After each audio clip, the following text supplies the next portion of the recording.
बिस्मिल्लाहिर्रहमानिर्रहीम। अस्सलाम वालेकुम स्टूडेंट्स, उम्मीद है खैरियत से होंगे। जैसा कि आपको मालूम है कि हमने शुरू की थी लीडरशिप एंड मैनेजमेंट के लेक्चर्स, और इसी बुक से जो है ना वो लेक्चर्स हम कवर कर रहे थे। इसी में जो है ना हमने यूनिट 1 पढ़ा था, और यूनिट 1 में हमने डिटेल से डिस्कस किया था लीडरशिप और मैनेजमेंट होता क्या है। फिर मैनेजमेंट की डिफरेंट लेवल्स हमने डिटेल से डिस्कस की थी, जो बेसिक टर्मिनोलॉजीज थी वो हमने पढ़ी थी। आज यूनिट 2 में हम डिस्कस करेंगे what are the different theories that are involved in the management function. Management function के लिए कौन कौन सी थ्योरीज की जरूरत होते हैं, उन थ्योरीज को जो है ना हम इधर डिटेल से पढ़ते हैं। और इसी थ्योरीज में हम जो है ना इसी पार्ट में जो क्लासिकल ऑर्गेनाइजेशन थ्योरी है उसको हम डिटेल से डिस्कस करेंगे। लेकिन उसको डिस्कस करने से पहले जो बेसिक कॉन्सेप्ट्स है उन कॉन्सेप्ट्स को हम पढ़ते हैं, और फिर जो है ना उस क्लासिकल ऑर्गेनाइजेशन थ्योरी को जो है ना वो डिटेल से डिस्कस करेंगे। तो चलते हैं अपने लेक्चर की तरफ। लेकिन लेक्चर पे जाने से पहले आपसे रिक्वेस्ट है, अगर आप हमारे चैनल पे नए हो तो चैनल को जरूर सब्सक्राइब करें और इसको फ्रेंड्स के साथ जरूर शेयर करवाएं। अच्छा, तो सबसे पहले हम डिफरेंशिएट करेंगे between the management, between organisation and between administration. ये तीन चीजें जो है ना ये किया है। ओके, फिर जो है ना हम चले आगे। अच्छा, सबसे पहले मैनेजमेंट जो हमने पहले भी पढ़ा था कि मैनेजमेंट क्या होता है। जब आप लोगों को डायरेक्ट करते हो, लोगों को कंट्रोल करते हो एक काम के लिए, एक गोल को अचीव करने के लिए, जब आप लोगों को डायरेक्ट करते हो एफिशिएंटली और इफेक्टिवली, तो उसको हम क्या कहते हैं, management. The function that coordinates the efforts of people to accomplish goals and objectives. ये वो फंक्शन है मैनेजमेंट जिसमें जो है ना हम लोगों को एक कॉमन गोल के लिए, एक गोल या ऑब्जेक्टिव के लिए हम क्या करते हैं, उसको जो है ना हम इकट्ठा करते हैं, कोऑर्डिनेट्स करते हैं by using available sources efficiently and effectively. जो अवेलेबल सोर्सेज होते हैं उन अवेलेबल सोर्सेज को हम इफेक्टिवली और एफिशिएंटली जो है ना यूज करके लोगों को जो है ना हम इकट्ठा करते हैं, किस चीज के लिए, एक कॉमन गोल को अचीव करने के लिए। ओके, ये सिंपल होता है मैनेजमेंट। अब मैनेजमेंट जो है ना, मैनेजमेंट के बाद फिर होता है ऑर्गेनाइजेशन। अब ऑर्गेनाइजेशन ये एक स्ट्रक्चर होता है, और वो स्ट्रक्चर जो है ना वो क्या करते हैं, उसके अंदर लोग जो है ना वो क्या करते हैं, काम करते हैं। तो organization is an organized body of people with a particular purpose, especially a business, society or association। तो ये क्या होता है, ये लोगों का एक ऑर्गेनाइज्ड बॉडी होता है, ये एक स्ट्रक्चर ऑफ द पीपल होता है। जैसे कि हम कहते हैं ना कि डिफरेंट कॉलेजेस में होता है कि ये डिपार्टमेंट है, ये डिपार्टमेंट का काम ये वाला है, ये डिपार्टमेंट स्टूडेंट अफेयर का है, ये फाइनेंस का है, ये जो है ना इस डिफरेंट फंक्शंस के लिए जो है एक एक डिपार्टमेंट। तो ये एक एक डिपार्टमेंटलाइजेशन जो आप करते हो ना, तो ये क्या होता है, ये ऑर्गेनाइजेशन होते हैं, जिसे हम इधर कहते हैं ना grouping of similar activities into one. Similar activities जो है ना आप एक एक ग्रुप में, जिसको हम कहते हैं डिपार्टमेंटलाइजेशन, या आप असाइनिंग टास्क, लोगों को जो है ना टास्क देते हो, या deciding responsibilities and accountability, responsibility और अकाउंटेबिलिटी को जो है ना आप डिवाइड करते हो, या एलोकेटिंग रिसोर्सेज। तो ये सारी की सारी चीजें जो है ना ये किस चीज में आते हैं, ये ऑर्गेनाइजेशन में आते हैं। और ऑर्गेनाइजेशन का मेन फंक्शन ये होता है कि the process of identification of activity and task, के लोग जो है ना अपनी एक्टिविटीज और टास्क को पहचाने। वो कैसे पहचानेंगे, फॉर एग्जाम्पल एक बंदा है वो फाइनेंस डिपार्टमेंट में बैठा हुआ है, तो उसको पता होगा कि मेरा काम जो है ना इधर फाइनेंसिंग करना है। एक बंदा स्टूडेंट अफेयर में है, तो उसको ये पता होगा कि मेरे काम जो है ना स्टूडेंट के मसलों को हल करना है। तो ये जो टास्क आइडेंटिफिकेशन होता है ना, ये थ्रू ऑर्गेनाइजेशन अचीव होता है। अच्छा, तीसरा फिर होता है ना एडमिनिस्ट्रेशन। तो अभी हम तीनों के दरमियान जो है ना डिफरेंस हम किस तरह करेंगे, कि सबसे पहले ऑर्गेनाइजेशन, इसने एक फॉर्मल स्ट्रक्चर जो है ना वो प्रोवाइड किया। ओके, जैसा कि ह्यूमन बॉडी होता है, और ह्यूमन बॉडी का जो स्केलेटन होता है ये इसका ऑर्गेनाइजेशन है। दूसरा जो है ना वो है मैनेजमेंट है। अब मैनेजमेंट मैनेजमेंट से पहले एडमिनिस्ट्रेशन आता है। एडमिनिस्ट्रेशन क्या होता है, उस स्ट्रक्चर के अंदर जो प्रोसेसेस चल रहे होते हैं ना, उस प्रोसेसेस को हम क्या कहते हैं, एडमिनिस्ट्रेशन। जो रनिंग प्रोसेसेस होते हैं, जैसा कि आम ऑर्गेनाइजेशन में हम कहते हैं ना कि administration is the creating plans and actions. जो प्लान्स और एक्शन को क्रिएट की जाती है, जो स्ट्रेटजीज को क्रिएट की जाती हैं, तो वो एडमिनिस्ट्रेशन में होते हैं। और तीसरा फिर होता है ना मैनेजमेंट। अब ये जो प्लान्स और एक्शंस आपने क्रिएट की, इन प्लान्स और एक्शन को जब आप इम्प्लीमेंट करते हो, लोगों को डायरेक्ट करते हो कि ये प्लान है, इसको इस तरह करना है, ये काम इस तरह करना है, तो ये फिर मैनेजमेंट का काम होता है। तो मैनेजमेंट क्या करता है, ये जो है ना लोगों को डायरेक्ट करते हैं और कंट्रोल करते हैं एक कॉमन गोल को अचीव करने के लिए। ओके, तो सिंपल सी जो है ना आपका एक स्केलेटन आपका हो गया ऑर्गेनाइजेशन। उस स्केलेटन के अंदर जो प्रोसेसेस चल रही है वो प्रोसेसेस आपके हो गई एडमिनिस्ट्रेशन। और उन प्रोसेसेस का जो एक कंट्रोलिंग सिस्टम होता है, जैसे कि रेस्पिरेटरी सिस्टम एक अलग सिस्टम है, उसमें एक अलग प्रोसेस चल रहा होता है, इस तरह की नर्वस सिस्टम है, तो ये सारी की सारी जो है ना फिर मैनेजमेंट होता है। ये रेस्पिरेटरी सिस्टम आपकी ब्रीथिंग प्रोसेस को कंट्रोल करते हैं, इस तरह की रेस्पिरेटरी सर्कुलेटरी सिस्टम आपकी ब्लड का जो प्रोसेस होता है उसको कंट्रोल करते हैं। तो ये कंट्रोलिंग एंड डायरेक्टिंग का जो सिस्टम फिर होता है ये फिर मैनेजमेंट में आते हैं। ओके, ये तीनों टर्मिनोलॉजी उम्मीद है आपको समझ आ गया होगा। अच्छा, फिर जो है ना इसके बाद थ्योरीज है। थ्योरीज हम कहते हैं ना कि a set of ideas intended to explain something, किसी चीज को एक्सप्लेन करने के लिए जो आइडियाज आप प्रेजेंट करते हो उस आइडियाज को सैंपल हम क्या कहते हैं, उसको हम कहते हैं थ्योरीज कहते हैं। A set of interrelated proposition concept that organize and explain a set of observed phenomena। ये क्या होता है, inter related proposition and concept होते हैं। प्रोपोजिशन या एजम्पशन जिसको हम कहते हैं ना कि डिफरेंट एजम्पशंस होते हैं लोगों की या कंसेप्ट होते हैं, और उस कंसेप्ट को जो है ना वो ला के ऑर्गेनाइज करते हैं, और उस ऑर्गेनाइजेशन वो ऑर्गेनाइज फॉर्म जो है ना आपको एक फिनोमेना जो है ना वो क्या करते हैं, एक्सप्लेन करते हैं। तो ये जो थ्योरीज हम पढ़ते हैं ना अभी, तो ये थ्योरीज हमें मैनेजमेंट की फंक्शन, ऑब्जर्व फिनोमेना क्या है, मैनेजमेंट फंक्शन है, तो इस मैनेजमेंट के फंक्शन को जो है ना ये हमें एक्सप्लेन करेंगी ये डिफरेंट थ्योरीज। ओके, अच्छा, तो इसमें जो मैनेजमेंट थ्योरीज थी, अब ये थ्योरीज किस तरह इवॉल्व हो गई। अभी जो हमारे पास मॉडर्न थ्योरीज है मैनेजमेंट की, या मैनेजमेंट की जो मॉडर्न कंसेप्ट है, तो ये कंसेप्ट किस तरह वजूद में आ गई, तो इसके भी डिफरेंट पेजेस है। सबसे पहले जो पेज था उसको हम कहते हैं प्री साइंटिफिक मैनेजमेंट पेज, ये पीरियड नंबर 1, और ये 1880 से पहले जो है ना ये वाला स्टेज था। इस स्टेज में जो है ना कोई साइंटिफिक इन्वेंशन वगैरह, कोई इंडस्ट्री वगैरह नहीं था। लोग जो है ना अलग अलग काम करते थे, इनफॉर्मल काम होती थी, ट्रेडिशनल और एक्सपीरियंसेस बेस पे जो है ना वो काम होती थी, चाहे वो गलत थी या ठीक थी। काम जो है ना, काम में इफिशियंसी नहीं था, क्योंकि हर एक जो है ना अलग अलग काम करती थी, और रूल ऑफ थंब पे जो है ना काम चलता थी। रूल ऑफ थंब क्या होता है, ये बात आप ज़हन में याद रख लें। रूल ऑफ थंब जो है ना ये reliance on informal practices and experience. क्या होता है कि जब आप इनफॉर्मल प्रैक्टिसेस और एक्सपीरियंस पे रिलायंस करते हो, मतलब ये कि आपके आबाओ अजदाद ने जो काम किए हैं उसी काम को जो है ना आप फॉलो करते हो, तो उसको हम कहते हैं रूल ऑफ थंब कहते हैं। आपको कोई रेशनली आपके पास नहीं होता, लेकिन आप कहते कि मेरी बाबा दादा ने जो है ना ये काम किया था और मैं भी यही कर रहा हूँ। तो प्री साइंटिफिक मैनेजमेंट में जो है ना जो मैनेजमेंट होता था, तो उधर जो है ना वो इनफॉर्मल, ट्रेडिशनल और रूल ऑफ थंब पे होता था। ओके, फिर इसी स्टेज में पीरियड में जो है ना कुछ टेररिस्ट आए, और उन्होंने जो है ना जैसे कि रॉबर्ट ऑन है, उन्होंने जो है ना किस चीज पे, वर्किंग कंडीशन को इम्प्रूव करने पे काम किया, और उस वर्किंग कंडीशन को इम्प्रूव करने से उन्होंने कहा कि प्रोडक्टिविटी इंक्रीज होते हैं। दूसरा आगे इसमें बेबेज आ गया। चार्ल्स बेबेज ने जो है ना साइंस इसमें थोड़ा सा इन्वॉल्व किया, साइंटिफिक एस्पेक्ट इसमें इन्वॉल्व किया। और फिर जो है ना हेनरी वेर्नम ने स्पेसिफिकली इसमें इन्वॉल्व किया फॉर्मल मैनेजमेंट स्ट्रक्चर। ओके, तो इन तीन साइंटिस्ट की जो कंट्रीब्यूशन थी, इसके बाद जो है ना फिर आ गया क्लासिकल मैनेजमेंट पीरियड।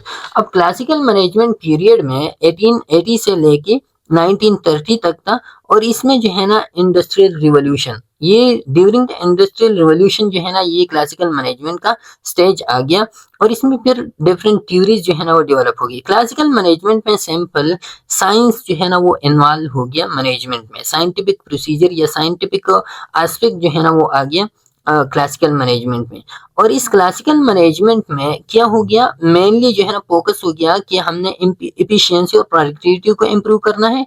हायरार्की जो है ना आ गया इसमें, और स्पेशलाइजेशन ऑफ लेबर जो है ना वो क्या हो गया, वो आ गया। अब किस तरह ये आ गई, इसमें मेन जो थ्योरीज थी वो थ्योरीज डिफरेंट थ्योरीज थी, और उस थ्योरीज को जो है ना नेम दिया गया क्लासिकल ऑर्गेनाइजेशन थ्योरी। ओके, वो क्लासिकल ऑर्गेनाइजेशन थ्योरी में फिर डिफरेंट थ्योरीज आते हैं, और इसमें तीन मेजर थ्योरीज जो है ना वो है, एक है scientific theory, scientific management theory, ये क्लासिकल ऑर्गेनाइजेशन थ्योरी की मैं बात करूँ, बाद में जो है ना इसको हम डिटेल से फिर डिस्कस करते हैं। ओके, क्लासिकल ऑर्गेनाइजेशन थ्योरी में जो है ना एक था साइंटिफिक मैनेजमेंट थ्योरी, और साइंटिफिक मैनेजमेंट थ्योरी जो है ना ये फ्रेडरिक टेलर ने जो है ना, जिसको हम father of the scientific management भी कहते हैं, फ्रेडरिक टेलर को। तो इन्होंने जो है ना साइंटिफिक मैनेजमेंट थ्योरी प्रेजेंट किया, और साइंटिफिक मैनेजमेंट थ्योरी का मेन कंसेप्ट ये था कि हम एफिशिएंसी को जो है ना किस तरह इम्प्रूव करें। तो ये सोलली जो है ना फोकस करता था एफिशिएंसी पे, कि one best way to complete task, काम करने के लिए कौन सा अच्छा तरीका है कि हम काम को जो है ना एकम्प्लिश करें, चाहे जो भी हो, इंसान हो या नहीं हो, इंसान जो है ना वो बेहतर हो, बीमार हो, जो भी हो, लेकिन हमने एफिशिएंसी को इम्प्रूव करना है। ओके, गोल सेटिंग थ्योरी जो है ना ये हमने हेनरी पियाल ने जो है ना वो किया था, और इसको जो है ना नेम था एडमिनिस्ट्रेटिव अप्रोच या एडमिनिस्ट्रेटिव थ्योरी। और इसमें एडमिनिस्ट्रेटिव थ्योरी में जो है ना इन्होंने क्या किया कि हमने जो है ना किस तरह गोल्स को अचीव करनी है। तो इन्होंने जो है ना planning, organising, commanding, coordinating, controlling, और इसका कंसेप्ट जो है ना ये हेनरी पियाल ने दिया। फिर इसके बाद जो है ना आ गया मैक्स वेबर ने जो है ना इसी में ये तीन थ्योरीज इसमें है। मैक्स वेबर का ब्यूरोक्रेसी थ्योरी है, और ब्यूरोक्रेसी में जो है ना इन्होंने फॉर्मल अथॉरिटी की बात की, हायरार्की की बात की। हायरार्की इन्होंने एग्जिस्ट किया कि हमने जो है ना थ्रू हायरार्की हमने क्या करना है, हमने जो है ना मैनेजमेंट में हमने हायरार्की एग्जिस्ट करनी है कि ये टॉप लेवल, लोअर लेवल और मिडिल लेवल की जो मैनेजमेंट हमने पहली पढ़ी थी ना, तो वो जो कंसेप्ट था वो ब्यूरोक्रेसी थ्योरी का था। ओके, तो ये तीन मेजर थ्योरी जो है ना वो क्लासिकल ऑर्गेनाइजेशन थ्योरी में, और आज ही की इस पार्ट में जो है ना हम इसको डिटेल से डिस्कस करेंगे। इस क्लासिकल ऑर्गेनाइजेशन थ्योरी के बारे में हम बाद में भी पढ़ेंगे, लेकिन इसमें जो मेन कंसेप्ट था वो ये था कि हमने जो है ना एफिशिएंसी को इम्प्रूव करना है, और एफिशिएंसी को इम्प्रूव करने के लिए आप लोगों को जो है ना तनख्वाही दिया करो, मोटिवेशन थ्रू इंसेंटिव्स, तनख्वाही दिया करो। बाकी जो है ना उसको कोई सोशल एस्पेक्ट नहीं है, खुशी, सेटिस्फेक्शन वगैरह कुछ भी उनको न दो, बस सिर्फ तनख्वाही दियो और उनसे जो है ना मैक्सिमम टू मैक्सिमम काम जो है ना वो इनसे लिया करो।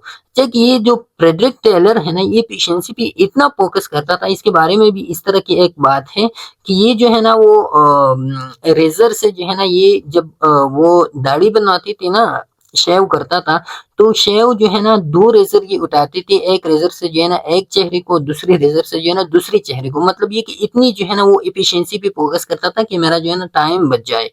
ओके, तो इस तरह की जो है ना ये लोग एफिशिएंसी पे बहुत ज्यादा फोकस करते थे। फिर जो है ना, लेकिन ये इन्होंने ह्यूमन एस्पेक्ट जो है ना इग्नोर किया, तो ह्यूमन एस्पेक्ट को इग्नोर करने के बाद फिर पीरियड 3 आ गया बिहेवियरल मैनेजमेंट। और इसके जो है ना ये क्लासिकल मैनेजमेंट था, ये बिहेवियरल मैनेजमेंट, ये इसको हम न्यू क्लासिकल मैनेजमेंट पेज भी कहते हैं या एरा भी कहते हैं। ओके, अब न्यू क्लासिकल मैनेजमेंट एरा में इन्होंने जो है ना सोलली इन्होंने जो है ना ह्यूमन एस्पेक्ट पे जो है ना काम किया, और इन्होंने जो ये जो साइंटिफिक या साइंटिफिक मैनेजमेंट था या बाकी ऑर्गेनाइजेशनल एस्पेक्ट था, तो इन्होंने ये मैनेजमेंट एस्पेक्ट इन्होंने जो है ना वो क्या किया, वो थोड़ा सा इग्नोर किया, और मेनली इनका फोकस किया था ह्यूमन रिलेशंस मोमेंट कि ह्यूमन के रिलेशन पे जो है ना इन्होंने या सोशल एस्पेक्ट पे इन्होंने बात की, understanding and influencing employ behaviour increase. तो इन्होंने ये बात की कि जब आप लोगों के बिहेवियर को या जो एम्प्लॉइज होते हैं उनकी बिहेवियर को आप अंडरस्टैंड कर सको, उनको जो है ना आप सेटिस्फेक्शन दे सको, तो वो लोग जो है ना उनकी प्रोडक्टिविटी इंक्रीज होगा। ये बिहेवियरल मैनेजमेंट में या न्यू क्लासिकल मैनेजमेंट एरा में ये बात की गई कि only money is not the thing, सिर्फ पैसों से जो है ना काम नहीं चलता कि आप लोगों को जो है ना पैसों से आप एफिशिएंसी का इंक्रीज करो, एफिशिएंसी के लिए आप लोगों को जो है ना सेटिस्फेक्शन भी दोगे।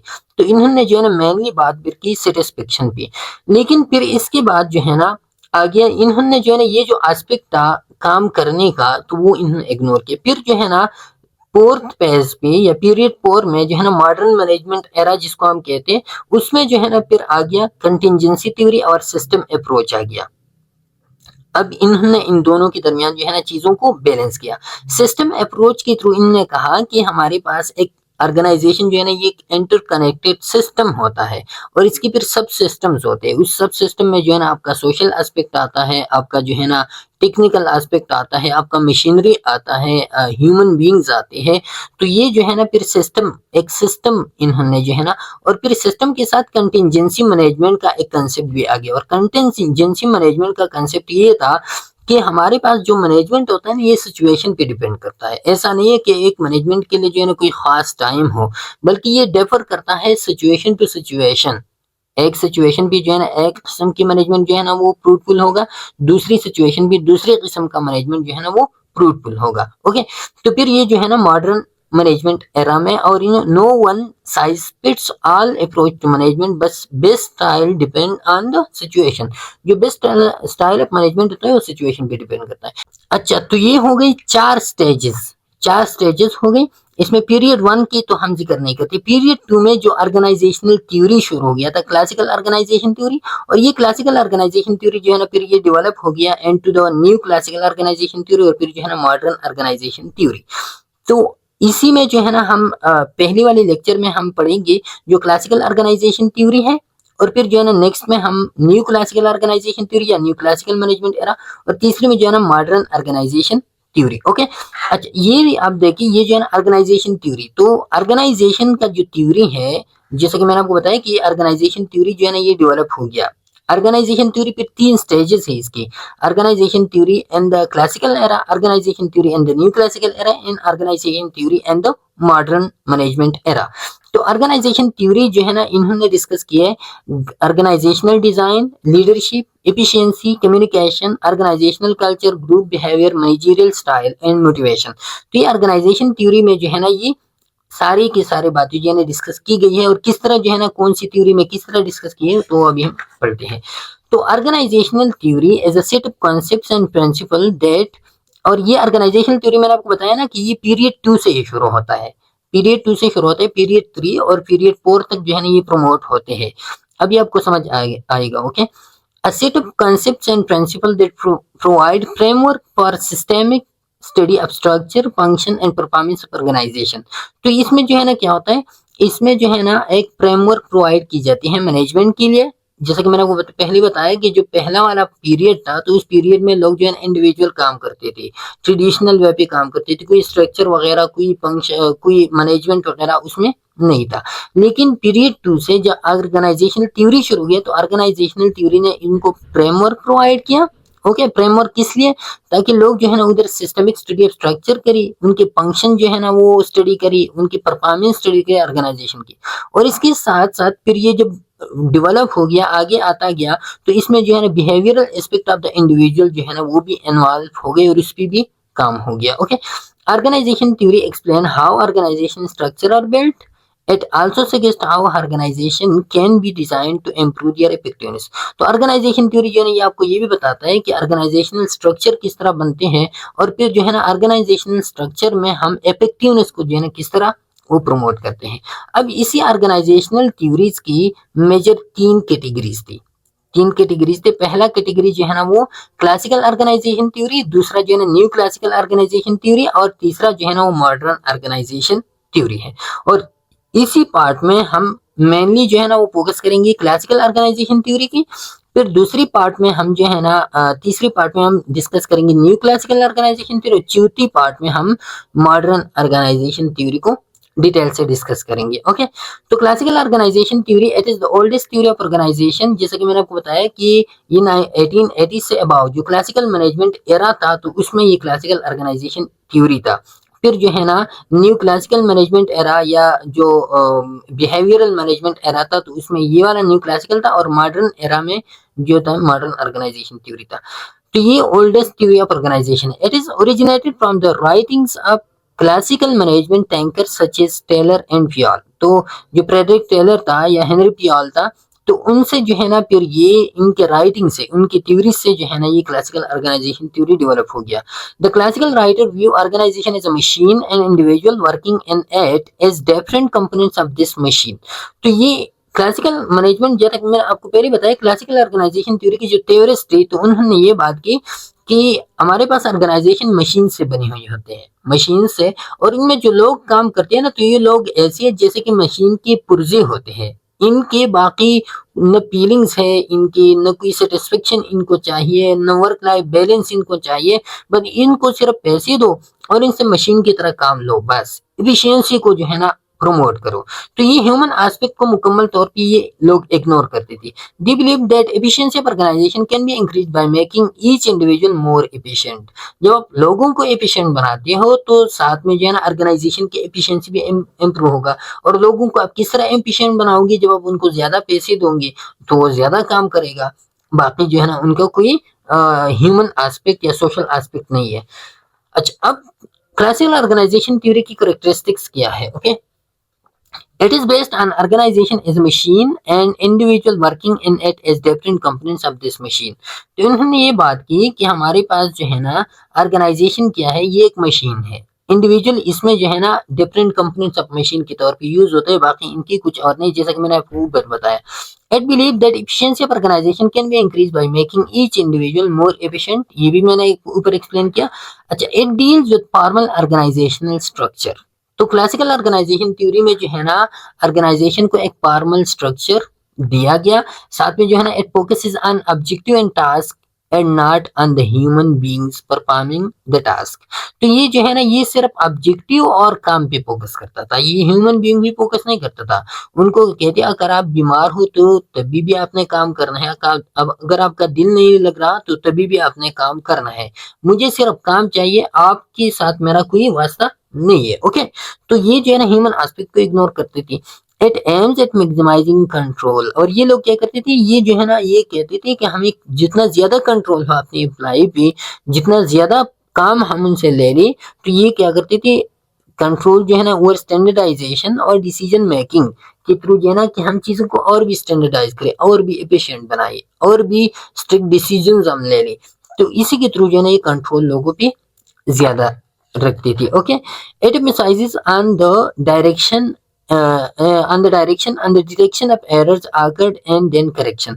तो ये किस चीज पे जो है ना एम्फेसिस होता था, ये इस चीज पे इनका एम्फेसिस होता था कि जो एरर्स होते हैं उनको आप डिटेक्ट करो और उस एरर को जो है ना फिर खत्म करो। ओके, तो educate for clean rules procedure and standard work process. तो इनका जो मेन फंक्शन था वो क्या था कि रूल्स हमारे क्लियर हो, प्रोसीजर्स हमारे क्लियर हो, हमारा काम जो है ना स्टैंडर्डाइज वर्क प्रोसेसेस हो। तो इन चीजों पे जो है ना ये लोग काम करते थे। तो सैंपल इसका ये मतलब हो कि ये जो थ्योरी था ये जो है ना ये किया था, ये अथॉरिटेटिव थ्योरी था, बाद में आएगा भी कि ये अथॉरिटेटिव थ्योरी था, लोगों को कंट्रोल करता था ये।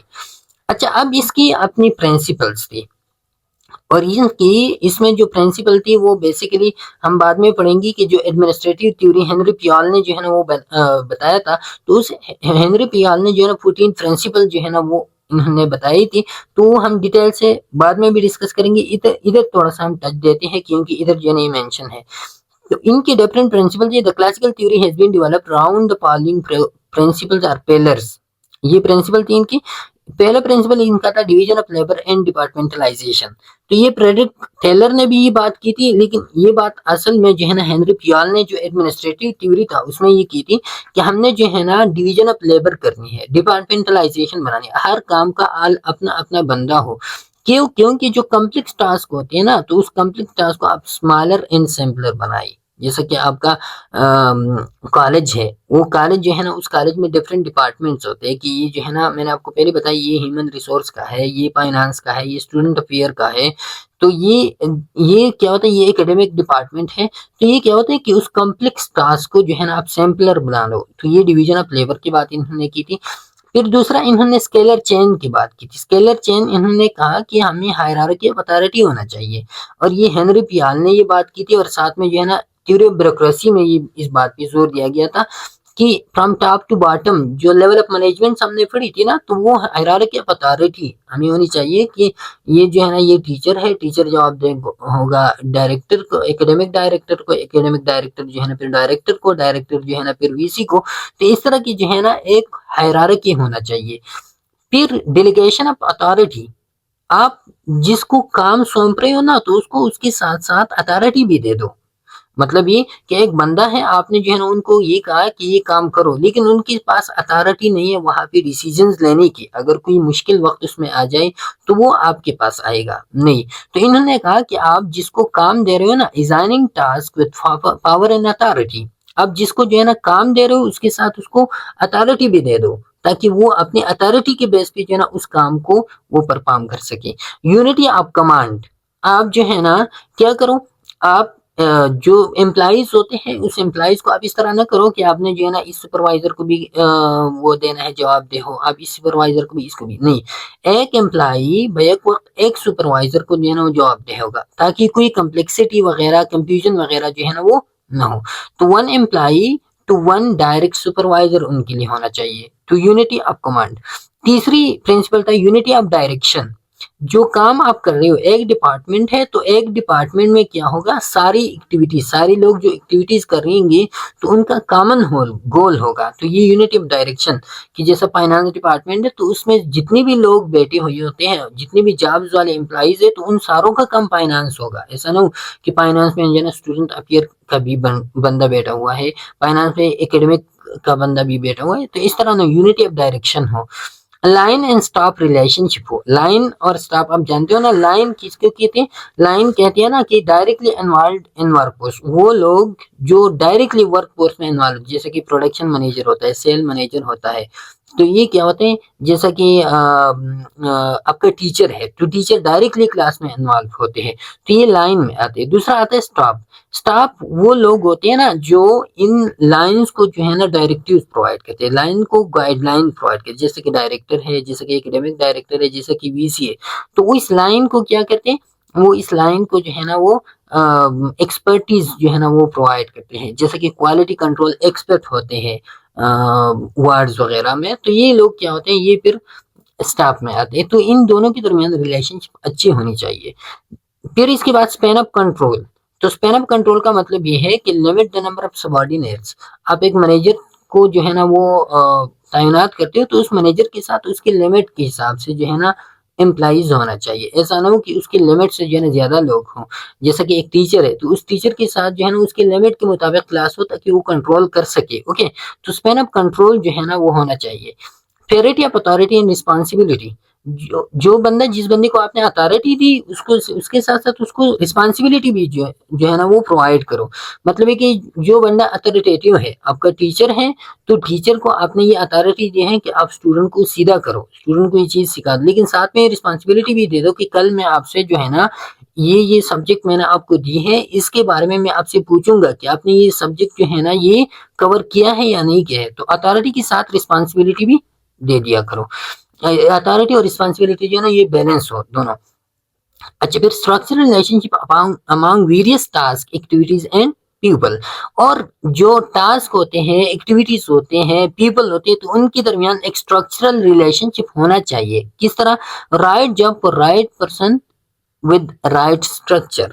आप जो है ना एक बंदे को जो है ना आप क्या करते हो, एक एक्टिविटीज देते हो, टास्क देते हो, तो साथ में जो है ना उनके पास एक मैनेजर है, उनको आपने एक टास्क दिया, तो उस टास्क के साथ साथ आप उनको लोग भी दे दो, एम्प्लॉइज भी दे दो, साथ में जो है ना उनको एक डिपार्टमेंट भी दे दो, एक स्ट्रक्चर भी दे दो। ओके, राइट स्ट्रक्चर भी उनको दे दो। तो ये क्या है, ये प्रिंसिपल है, और ये तकरीबन 14 प्रिंसिपल्स होते हैं हेनरी पियाल की। तो सारी की सारी तकरीबन वही है, लेकिन ये हमने तीनों थ्योरीज की जो प्रिंसिपल थी, साइंटिफिक थ्योरी की, और साथ में एडमिनिस्ट्रेटिव थ्योरी की, और साथ में जो है ना ब्यूरोक्रेसी थ्योरी, जो क्लासिकल ऑर्गेनाइजेशन थ्योरी की पार्ट है, वो अभी हम पढ़ेंगे। तो उन तीनों की जो कंबाइंड प्रिंसिपल थी, तो वो यही प्रिंसिपल थी जो हमने डिस्कस की। ओके, अच्छा, फिर इसके बाद आता है क्रिटिसिज्म। अब ये जो क्लासिकल ऑर्गेनाइजेशनल थ्योरी था, इसमें कौन कौन सी क्रिटिक्स हो गई, क्यों लोग इन पे जो है ना तनकीद कर रहे। तो जो पहला एस्पेक्ट आपके सामने आ रहा होगा ना, तो वो यही था कि ये लोग जो है ना होली सोली एफिशिएंसी पे काम करते थे। ह्यूमन एस्पेक्ट को इन्होंने किया था, इग्नोर किया था। It ignore human aspect and views human being as components of the organisation machine. ये लोग कहते थे कि ये लोग जो है ना ये मशीन के पार्ट्स है, इसके अलावा ये कुछ भी नहीं है। जब आप मशीन को जो है ना पेट्रोल देते रहो तो वो काम करता रहेगा, पेट्रोल नहीं देते हो तो इस तरह की ह्यूमन को जब आप पैसे देते रहो तो वो जो है ना काम करेगा, पैसे नहीं देते रहो तो वो काम नहीं करेगा, इसकी कुछ और नहीं है बस। It believe that people at work can be motivated solely through monetary incentives. monetary fund जब आप देते हो, पैसे देते हो, तो उनसे जो है ना ये लोग मोटिवेट होते हैं और काम करते हैं। It is an authoritarian theory. ये क्या है, ये अथॉरिटेरियन थ्योरी है। जैसे कि मैंने आपको पहले बताया कि इसमें जो है ना क्या कहते हैं, इसमें एक अथॉरिटी होता है, आपने जो है ना अथॉरिटी से काम करना है, आपने जो है ना उस बंदे को कंट्रोल करना है, आपने उसको रूल्स रेगुलेशन के हिसाब से जो है ना चलाना है, उसको जो है ना कोई खुशी वगैरह नहीं देनी, उसके साथ सेटिस्फेक्शन का ख्याल नहीं रखना, उसको जो है ना सेल्फ इनिशिएटिव वो नहीं लेती है। तो ये क्या है, authoritarian theory. It is based on certain principle which are based mainly on experiences and not tested by scientific researchers। तो ये क्या होता है, It is based on certain principle which is based mainly on experiences not tested by scientific researcher. तो ये ऐसी principal इसमें है कि वो प्रिंसिपल जो है ना किसी साइंटिफिक रिसर्चर से जो है ना पास नहीं हुई है, बल्कि वो एक्सपीरियंस बेस है कि ये एक्सपीरियंस से जो है ना ये काम इस तरह हो रहा है और ये जो है ना इस तरह होना चाहिए। ये प्रिंसिपल्स कुछ इसमें ऐसी है जो रिसर्चर पे जो है ना वो बेस नहीं है। अच्छा, it takes static view instead of dynamic view of organisation. अब ये जो है ना ऑर्गेनाइजेशन को एक स्टैटिक ऑर्गेनाइजेशन देखते हैं, ये जो है ना डायनामिक ऑर्गेनाइजेशन नहीं देखते। किस तरह? ये कहते हैं कि हमने ऑर्गेनाइजेशन के अंदर ये वाला जो है ना सुपरवाइजर है, ये जो है ना इसका एम्प्लॉई है, ये जो है ना मिडिल लाइन मैनेजर है और ये लोग जो है ना अपने दरमियान काम करेंगे।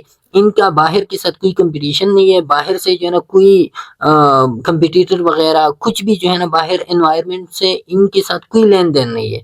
तो ये एक स्टैटिक व्यू और क्लोज्ड व्यू ऑफ ऑर्गेनाइजेशन देते हैं। ओके, डायनामिक, हालांकि ऑर्गेनाइजेशन जो है एक डायनामिक होता है, इनमें जो है ना बाहर से इनपुट्स आते हैं, वो इनपुट जो है ना प्रोसेस होते हैं और प्रोसेसिंग के बाद जो है ना वो फिर आउटपुट जो है ना इसकी निकलते हैं। It regard organisation is close system, open system, जैसे कि मैंने आपको स्टैटिक और उसमें बताया कि ये ऑर्गेनाइजेशन को जो है ना ये स्टैटिक देखते हैं कि इसकी कोई इम्प्रूवमेंट डेवलपमेंट वगैरह नहीं होती, बस जैसा कि है वैसा ही जो है ना ये ऑर्गेनाइजेशन चलता रहेगा।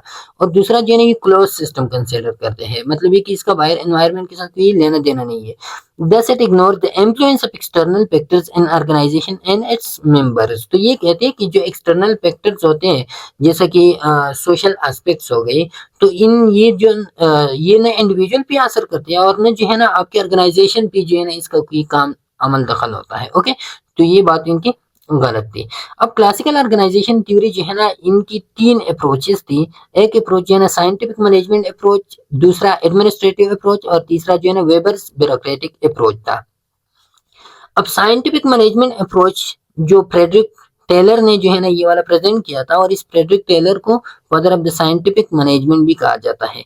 Based on idea of systemisation where attempts were made to enhance the efficiency of procedure to best effect via scientific analysis and experiment।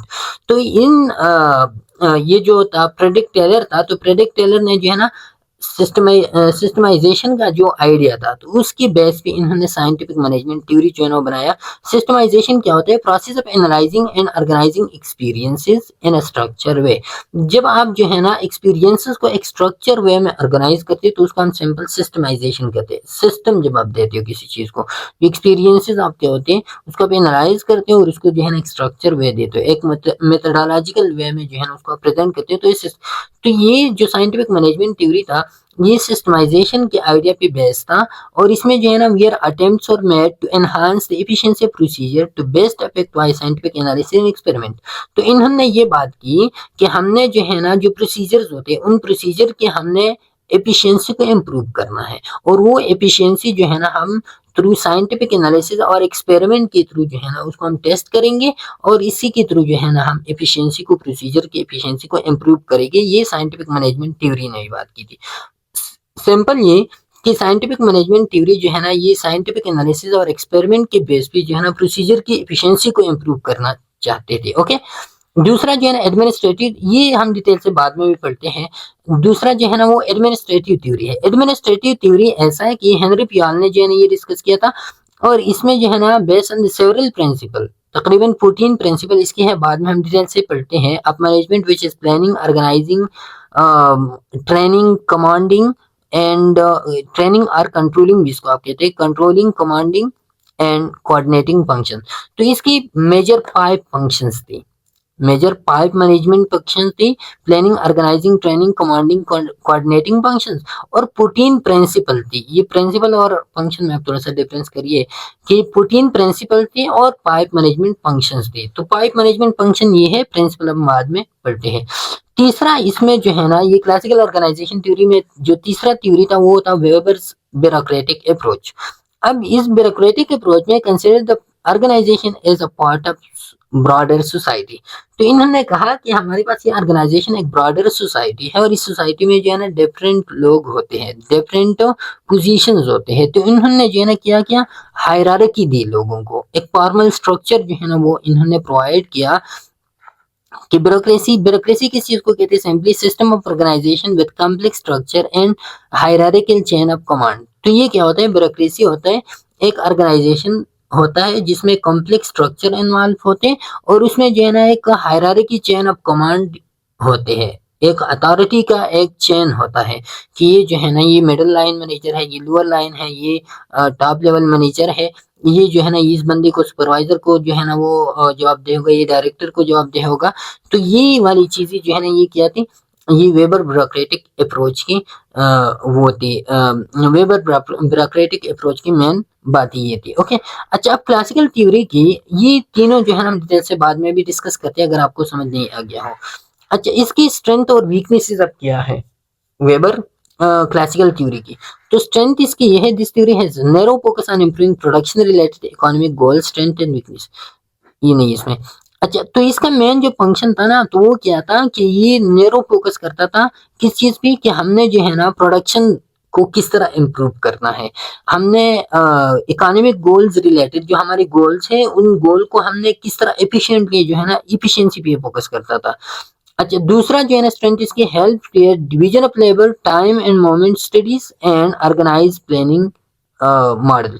तो ये क्या करती थी कि ये जो है ना ये कि अगर डिवीजन ऑफ लेबर को इन्होंने जो है ना वो किया प्रमोट किया कि डिवीजन ऑफ लेबर होना चाहिए। दूसरा जो है टाइम एंड मोमेंट स्टडी भी इन्होंने बात की। टाइम एंड मोमेंट का मतलब ये कि टाइम को कंट्रोल करना और फिर मोमेंट को भी कंट्रोल करना। मतलब ये कि कोई बंदा जो है ना इधर उधर जो है ना मस्ती शस्ती के लिए जो है ना कोई न चला जाए, इनका मोमेंट भी कंट्रोल है, जो वो जो एक स्टेप भी ले रहा हो तो वो स्टेप जो है ना वो एफिशिएंट हो, वो किसी काम के सिलसिले में हो और साथ में उसका टाइम भी कंट्रोल हो। एंड ऑर्गेनाइज प्लानिंग मॉडल्स, और कुछ मॉडल जो है ना जो प्लानिंग मॉडल्स थी वो ऑर्गेनाइजिंग प्लानिंग मॉडल भी जो है ना उन्होंने प्रेजेंट की। ओके, अच्छा फिर जो है ना कौन से मॉडल? फॉर एग्जांपल ये है पोस्ट कॉर्ब मॉडल। तो पोस्ट कॉर्ब मॉडल में क्या था? ये 7 function of management identify by Gulick and Urwick in 1930s में जो है ना इन दो थ्योरिस्ट ने जो है ना 7 फंक्शन ऑफ द मैनेजमेंट ये एक प्लानिंग मॉडल इन्होंने जो है ना प्रेजेंट किया। और इसमें जो है ना ये पोस्ट कॉर्ड मॉडल में जो पी है, पी से मतलब प्लानिंग है, ओ से मतलब ऑर्गेनाइजिंग है, एस से मतलब जो है ना वो है स्टॉपिंग है, डी से मतलब डायरेक्टिंग है और सी से मतलब कोऑर्डिनेटिंग है, आर से मतलब रिपोर्टिंग है और बी से मतलब बजटिंग है। तो इन्होंने कहा कि ये 7 फंक्शंस ऑफ द मैनेजमेंट होते हैं। ये गोलिक एंड ओरविक ने जो है ना 1930s में ये बात की थी। ओके, ये प्लानिंग मॉडल था। अच्छा, फिर जो है ना attempt to address and further organisational functions when few resources exist. अब इसके एक खासियत ये भी थी कि इन्होंने कहा कि हमारे पास जितनी रिसोर्सेज होती उस रिसोर्सेज के मुताबिक हमने जो है ना ऑर्गेनाइजेशनल फंक्शन को जो है ना वो एड्रेस करना है, उनको जो है ना परफॉर्म करना है। ओके, वीकनेसेस क्या थी? वीकनेसेस ये थी कि इन्होंने सिस्टम को एक क्लोज सिस्टम कंसिडर किया, लेकिन क्लोज सिस्टम नहीं होता, ओपन सिस्टम होता है जिसमें जो है ना बाहर की फैक्टर जो है ना वो अफेक्ट करते हैं अंदर की सिस्टम को। रेशनल थ्योरी, इन्होंने ये कहा कि हमारे जो ये थ्योरी है ये क्लियरली बेस करता है रेगुलेशंस पे, रूल्स रेगुलेशंस पे। इसमें जो है ना किसी का बीमारी नहीं चलेगा, किसी का जो है ना रिश्तेदारी नहीं चलेगा, इधर किसी का जो है ना गमी दुखी नहीं चलेगा। तो इन्होंने रेशनल सिस्टम, रेशनल थ्योरी ये प्रेजेंट की। इस पर to narrowly focus on the production and reduce the human component to simply flashy machine.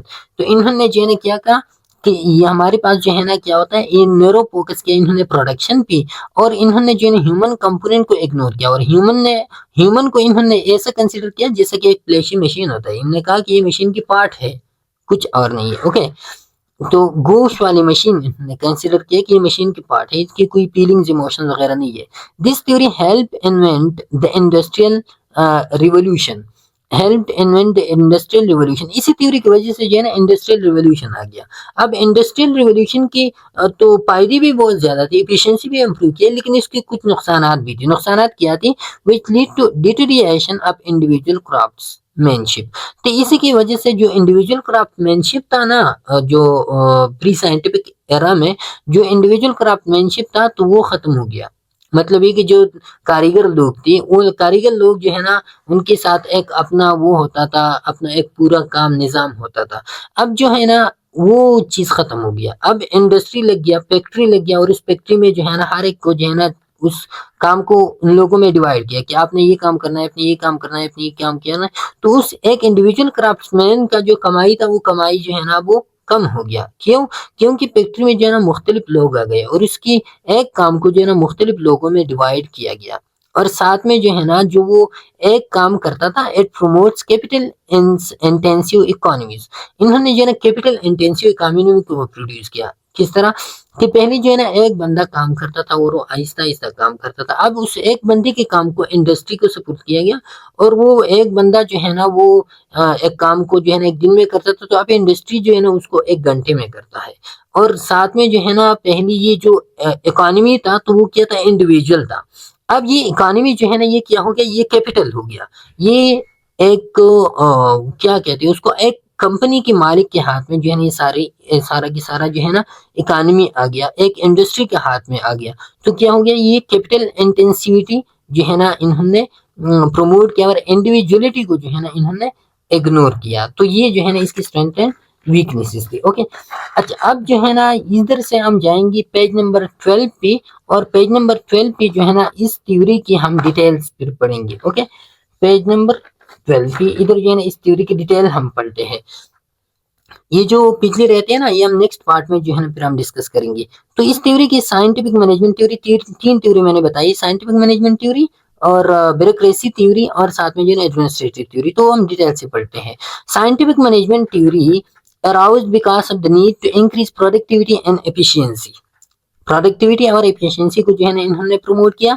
And how to increase the output of the average worker. इन्होंने क्या बात की कि हमने एवरेज वर्कर के आउटपुट को किस तरह जो है ना वो प्रमोट करना है। How to improve the efficiency of management, management की एफिशिएंसी को इस तरह हमने प्रमोट करना है। मेजर कंट्रीब्यूटर जो है ना इसमें फ्रेडरिक टेलर था, हेनरी कैंट था और फ्रैंक एलियन और गेलबर्ट और प्रेवेश गिमेरी वगैरह, ये वाली जो है ना ये थ्योरिस्ट इनमें थी। लेकिन इसमें जो मेन बंदा था ना वो फ्रेडरिक टेलर था, जिसको फादर ऑफ साइंटिफिक मैनेजमेंट भी कहा जाता है। ओके, अच्छा प्रिंसिपल ऑफ साइंटिफिक मैनेजमेंट क्या थी? तो प्रिंसिपल ऑफ साइंटिफिक मैनेजमेंट इन्होंने जो है ना बात की थी, work equipment and processes should be standardise. पहली बात कि हमारे पास जो वर्क होगा, जो इक्विपमेंट्स होगी, वो जो प्रोसेस होगी वो स्टैंडर्डाइज होगी, वो according to the rules and regulations होंगे। ओके, पहली बात की थी। दूसरी बात, time and task study should be used to determine the standards for workers. तो दूसरी बात इन्होंने की कि टाइम और टास्क को जो है ना आपने वर्कर्स के लिए जरूर मुतय्यन करना है। Should be use to determine the standard for worker. तो टाइम एंड टास्क स्टडी जो है ना ये हमेशा होनी चाहिए, ताकि आप जो है ना जो वर्कर्स होते हैं उन वर्कर्स को आप क्या करो, स्टैंडर्डाइज करो, उसके स्टैंडर्ड ऑफ वर्क को जो है ना वो आप डिटरमिन करो। Selection, training and developing workers instead of allowing them to choose their own task and train themselves। तो इन्होंने ये कहा कि हमने जो है ना क्या करना है, हमने वर्कर्स को सेलेक्ट करना है, उसको ट्रेन करना है, उसको डेवलप करना है। और instead of allowing them to choose their own task and train themselves. और आप जो है ना वर्कर को नहीं छोड़ोगे कि वो अपने आप को जो है ना खुद एक काम वो खुद के लिए सेलेक्ट करे, अपनी मर्जी के मुताबिक काम सेलेक्ट करे, या जो है ना वो खुद अपने आप को ट्रेन करे। नहीं, आपने जो है ना एम्प्लॉय आएगा, आप उसको ट्रेन करोगे, उसको जो है ना काम दोगे, चाहे उसको पसंद हो या नहीं हो। आपने सिर्फ उनको पैसे देने और पैसों की बदौलत जो है ना उनसे काम लेना है, चाहे जो भी काम हो। Cooperate fully with the workers to ensure they use the proper method. और जो एम्प्लॉइज होते हैं उनके साथ अपने पूरा के पूरा कोऑपरेट करना है, ताकि वो जो है ना सही मेथड यूज कर रहा है या नहीं यूज कर रहा। Divide work and responsibilities so management is responsible for planning work method using scientific principles and workers are responsible for executing the work accordingly। तो इन्होंने कहा कि आप जो है ना वर्क को और रिस्पॉन्सिबिलिटी को आप डिवाइड करो। कैसे डिवाइड करोगे? मैनेजमेंट का काम ये होगा कि वो जो है ना प्लानिंग एक्टिविटीज उनकी जिम्मेदारी होगी, जो वर्क मेथड्स होते हैं उनकी जिम्मेदारी होगी। और जो साइंटिफिक प्रिंसिपल जो है ना, साइंटिफिक प्रिंसिपल की बेस पे वो प्लानिंग करेगा मैनेजमेंट। और वर्कर का काम ये होगा कि जो मैनेजमेंट ने जो प्लानिंग की है उस प्लानिंग को वो एग्जीक्यूट करे, उसको जो है ना अकॉर्डिंगली उस काम को जो है ना वो इम्प्लीमेंट करे, वो प्रैक्टिस में लाए। तो ये वर्कर का काम होगा। तो ये थी प्रिंसिपल्स ऑफ द उसकी principles of the scientific management theory. Scientific management theory के बाद फिर इसमें जो है ना क्लासिकल ऑर्गेनाइजेशन थ्योरी में दूसरा थ्योरी था वो एडमिनिस्ट्रेटिव मैनेजमेंट थ्योरी था। अब administrative management theory focus on total organisation पे ये फोकस करता है, टोटल ऑर्गेनाइजेशन को इन्होंने लपेट में लिया। Emphasises was on the development of managerial principle rather than work method. अब इन्होंने जो है ना वर्किंग मेथड पे काम नहीं की, इन्होंने जो है ना सिर्फ मैनेजर की काम के बारे में जो है ना वो बात की कि मैनेजर को क्या करना चाहिए। इन्होंने ये नहीं कहा कि जो एम्प्लॉई है वो एम्प्लॉई क्या करेगा। मेजर कंट्रीब्यूटर इसमें हेनरी पियाल्टा, लूथर गोलिक थी और मैक्स वेबर, लेकिन मेजर जो बंदा था इसमें वो था हेनरी पियाल्टा। ओके, अब इसकी प्रोटीन प्रिंसिपल है और वो प्रिंसिपल इधर ये वाले है, वो हम डिटेल से डिस्कस करते हैं। जो पहला प्रिंसिपल है इसका protein principle of the administrative theory, तो पियाल प्रोटीन प्रिंसिपल थी। इन्होंने ये पहले कहा डिवीजन ऑफ वर्क होना चाहिए, डिवीजन ऑफ लेबर होना चाहिए, जो मैंने आपको ये वाली इसमें सारी मैंने पहले भी एक्सप्लेन किए कि break task into simpler and smaller activities. Okay, दूसरा अथॉरिटी एंड रिस्पांसिबिलिटी जो है ना होना चाहिए, जिसको आप अथॉरिटी दे रहे हो साथ में उसको रिस्पांसिबिलिटी भी दे दो, जैसे कि मैंने पहले भी एक्सप्लेन किया। डिसिप्लिन होना चाहिए, must respect rule and regulation की रिस्पेक्ट होना चाहिए, जो रिस्पेक्ट नहीं करेगा उसको निकाल दो डायरेक्ट। अच्छा, तीसरा चौथा जो है ना यूनिटी ऑफ कमांड होना चाहिए, मतलब ये कि एक एम्प्लाई एक डायरेक्टर या एक सुपरवाइजर को जो है ना वो बैक वक्त तो वो जवाबदेह होगा, जो मैंने पहले एक्सप्लेन किया। यूनिटी ऑफ डायरेक्शन होना चाहिए, एक डिपार्टमेंट में एक किस्म की काम होना चाहिए। ओके, एंड रिम्यूनरेशन होना चाहिए, रिवार्ड देनी चाहिए।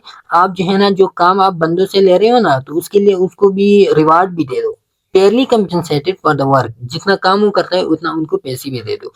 Subordinate of personal interest to general interest, और आपका जो पर्सनल इंटरेस्ट होता है ना उसको आप जनरल इंटरेस्ट या कंपनी के इंटरेस्ट के मुताबिक वो चलाओगे।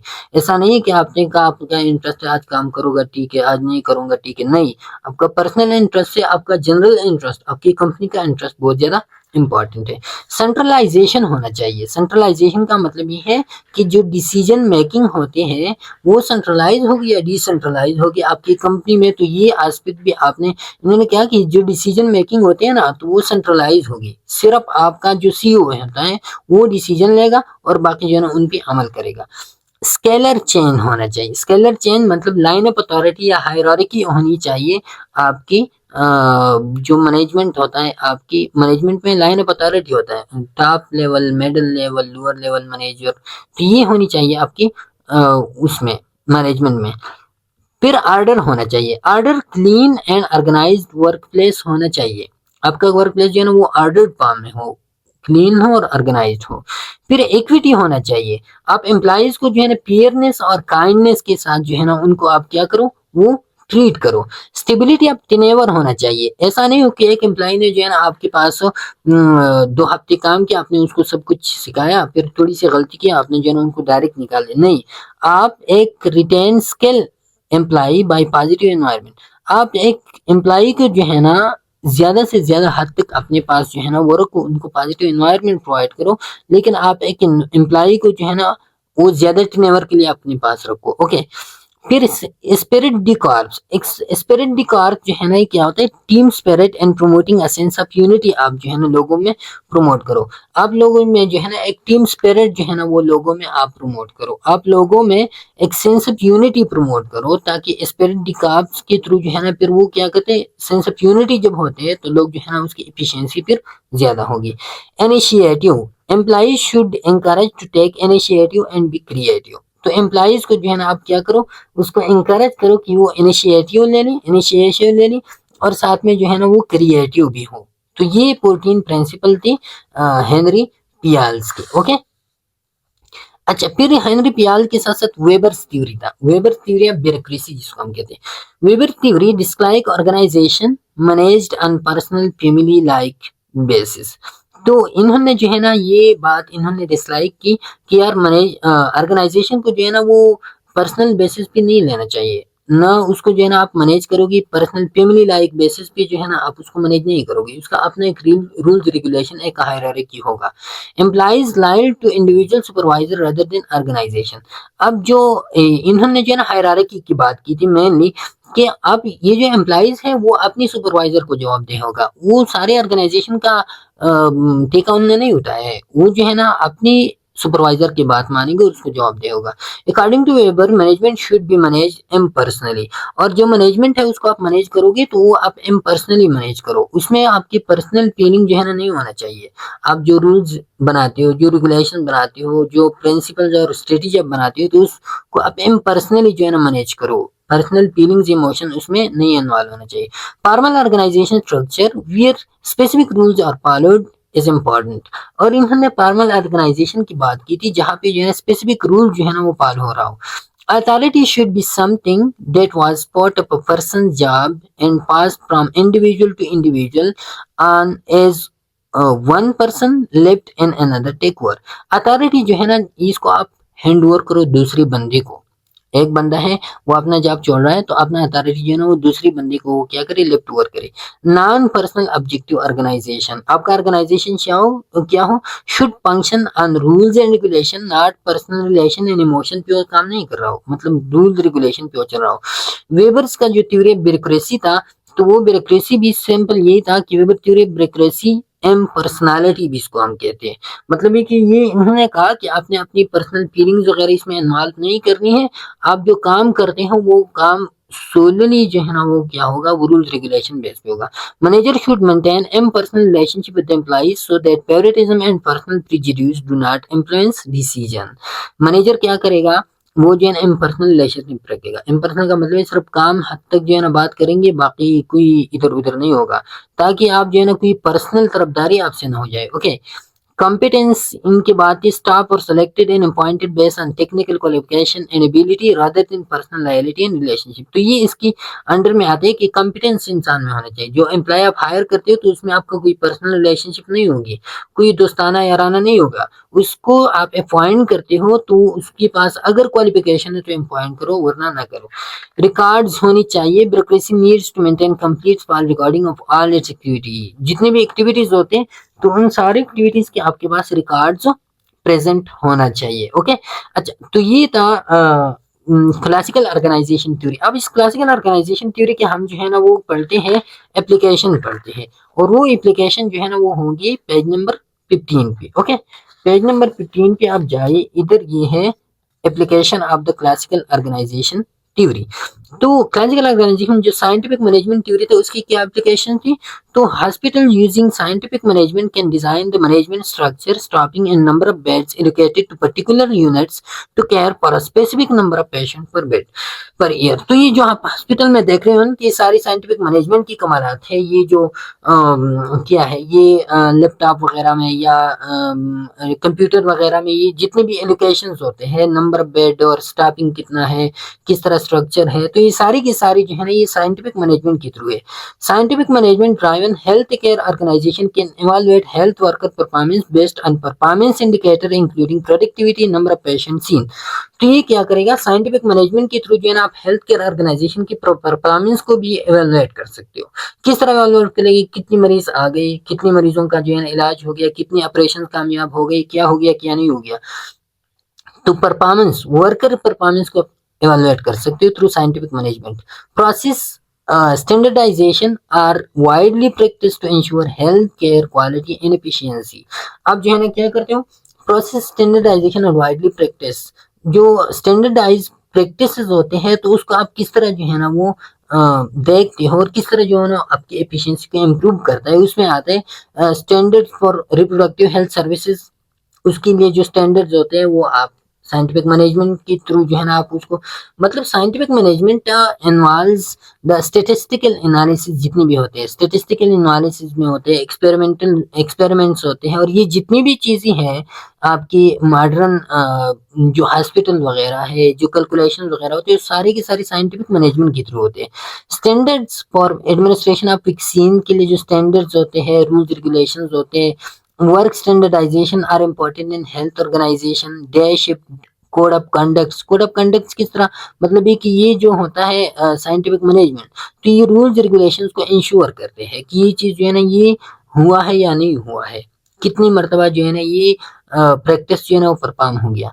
हेल्थ एथिक्स के बारे में ये बात करती है, क्योंकि ये जो साइंटिफिक मैनेजमेंट थ्योरी है तो ये जो है ना सेफ्टी हैजर्ड्स के बारे में बात करते हैं। ये जो पोटेंशियल सेफ्टी हैजर्ड्स होते हैं या और जितनी भी इनफॉर्मल प्रैक्टिसेस होते हैं तो उसको अवॉइड करने की कोशिश करते हैं। तो हेल्थ एथिक्स को भी इस पेज में ये बात करते हैं। अच्छा, फिर इसके बाद जो है ना application of bureaucratic theory. Bureaucratic theory की एप्लीकेशंस क्या है? तो job specialization should be very explicit in health care organization. तो इन्होंने हायरार्की की बात की।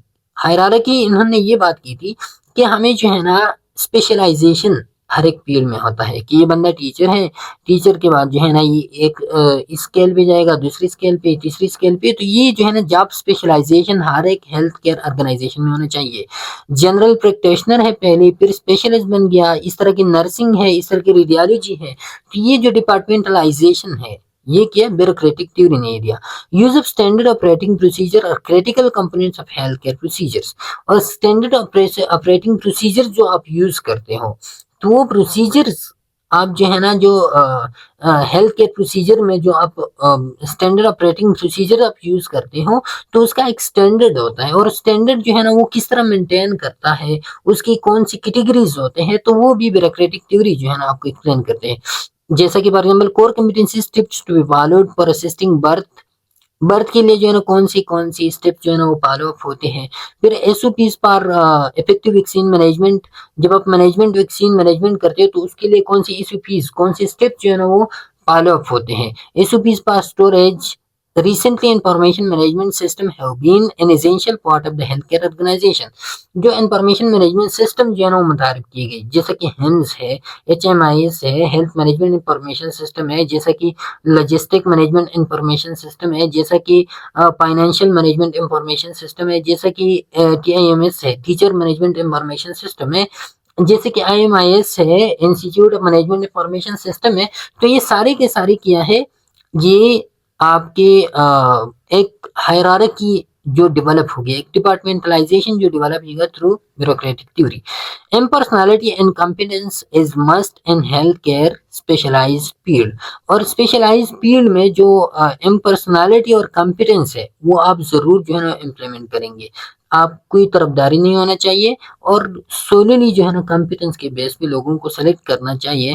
तो ये जो आजकल की उसमें है हेल्थ केयर ऑर्गेनाइजेशन में, तो ये सारी की सारी एप्लीकेशन है ब्यूरोक्रेटिक थ्योरी की। ओके, तो ये था हमारे पास क्लासिकल ऑर्गेनाइजेशन थ्योरी।